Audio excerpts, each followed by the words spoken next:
国民党台北市长参选人蒋万安进前互人窥光，伊的竞选团队咧，拢是一寡较老的政治人物伫咧插。今早起，伊就公布竞选团队发言人的名单，这内面有4个副发言人，平均只有25岁尔。同一个时间点，台北市副市长黄珊珊加民进党的台北市长参选人陈时中，拢有去到亚太青年协会活动。不过，这2个人却是无啥活动。你家台北就是无限，台北队加油！竞选团队徛到电话声，国民党台北市长参选人蒋万安公布9人发言团，大家身穿白色 T 恤，展现活力。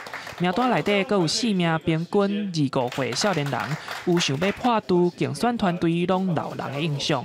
其实大家看到，不管是昨天公布的第一波人士，包括今天公布的我们发言人团队，其实强调的就是世代合作、世代互助的精神。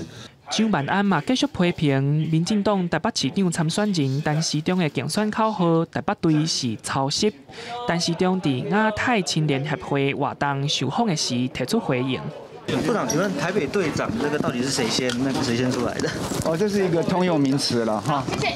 活动现场，台北市副市长黄珊珊甲陈时中无互动，陈时中甚至伫致辞内底无提起黄珊珊。将来演讲的技巧还要再改进。有人讲，陈时中即摆策略是拍瓜祭黄。黄珊珊表示，大家唔通嘴烂相答。我觉得大家就是把自己的想法、自己的想法都讲出来，打谁治谁没有什么意义吧。陈时中对此回应，伊并无这种策略。记者林书豪、谢桂林、张玉水台北报道。